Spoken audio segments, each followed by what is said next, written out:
The Russian fleet is suffering defeat after defeat, both in the Black Sea. Moskva 1, 2 breaches. The propeller stopped, dug in, it's going to list to one side. I repeat, it's going to list to one side. And in the waters of the Sea of Azov as well. So what's going on there? Without this, without that, the Sea of Azov has become an internal sea of the Russian Federation. During the full-scale war, Ukraine has significantly reduced the naval potential of the occupiers. Without having its own military fleet, various means were used to strike Russian ships, cruisers and submarines, FPV drones, naval drones, and anti-ship missiles.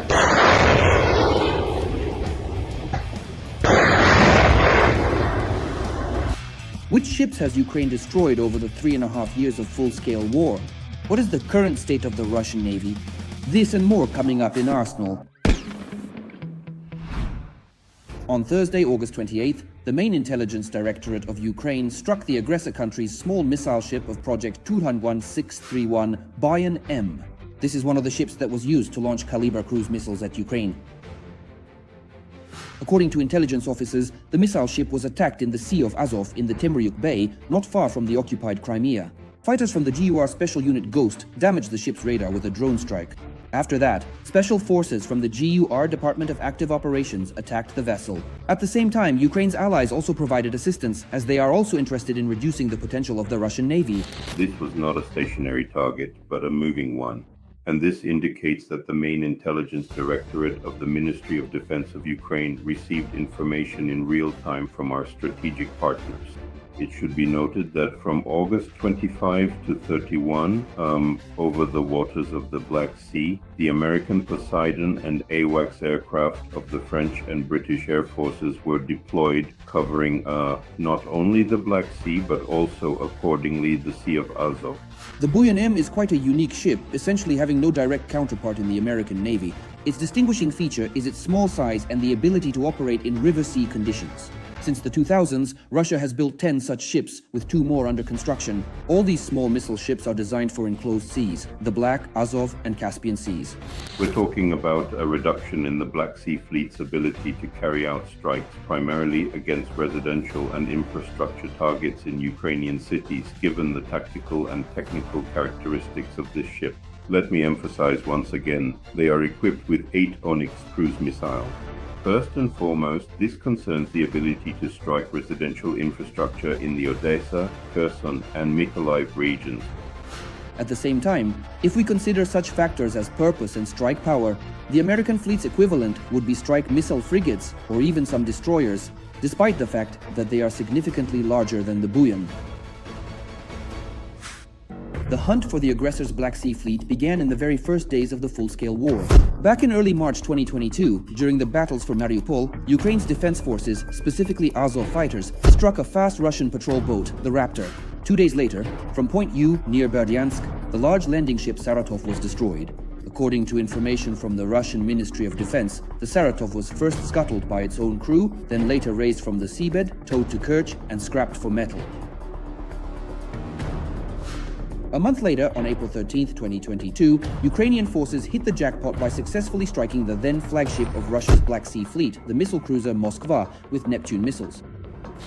Moskva 1, 2 holes. The propeller stopped, she's stuck, she's going to list to the side. I repeat, she's going to list to the side. The destruction of the flagship and symbol of Moscow became a turning point in the battle for the Black Sea. Putin's propagandists ran out of talking points.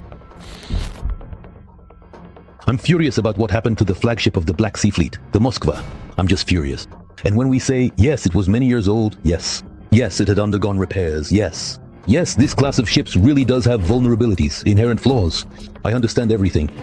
Just explain to me, how could you lose it? Explain to me, what the hell were you doing at that exact spot in the Black Sea at that time? And I don't care what happened, whether it was 2 Neptune missiles as the Ukrainians say. And since when does a warship fear a missile strike? The cruiser Moskva was essentially the key and largest air defense system of the Russian fleet. The flagship's direct duty is to protect against aerial threats. The American equivalent is the heavy cruiser of the Ticonderoga class, which in the US Navy performs air defense tasks, covering the rest of the fleet, including aircraft carriers. In addition to Tomahawks, the Ticonderoga is armed with Harpoon anti-ship missiles and a whole range of anti-aircraft missile systems, SM-2, SM-6, and the modern RIM-161 anti-aircraft missile. After the flagship was destroyed, the Russian fleet began to operate much more cautiously, and that's when Ukrainian naval drones came into play, destroying Russian large landing ships such as the Novocherkassk, the Olenigorsky Gornyak, and the Caesar Kunikov right in the bays of occupied Crimea. According to British intelligence estimates, Ukraine has sent more than 30% of the Russian Black Sea Fleet to the bottom.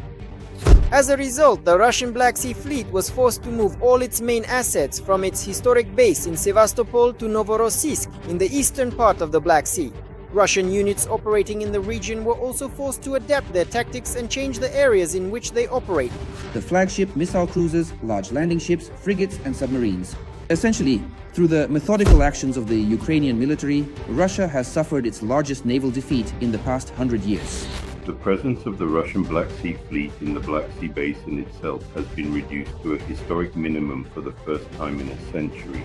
In other words, what we are really talking about is that Ukraine, a country without a navy, has dealt a defeat to the Russian Federation, a fleet that is considered the second largest in terms of numbers and technical characteristics in the Black Sea Basin. One of the key factors in the defeat of the Russian Black Sea Fleet, and at the same time a major difference between the Russian and American naval forces, is the age of both the ships themselves and their technical equipment. While the Russian fleet remains stuck in the Soviet era, and in some cases even the Tsarist era, the United States is engaged in an arms race with China. It is worth noting that the Black Sea Fleet still includes ships that are already more than 100 years old. Moreover, it should be particularly noted that at the precise time it was decisively defeated by the valiant Ukrainian defense forces, the Crimea was widely considered the sole and only ship in the entire Black Sea Fleet that exclusively performed crucial submarine rescue functions for the entire fleet. This truly speaks to the remarkable capabilities of the modern Russian Black Sea Fleet, especially when a rescue vessel that is still actively in use is in fact a significant fleet asset originally produced in Tsarist Russia. That's all for now. Don't forget to leave comments about which types of weaponry you'd like to learn more about. Like this video, and of course, subscribe to our Arsenal channel. The link is in the description below the video.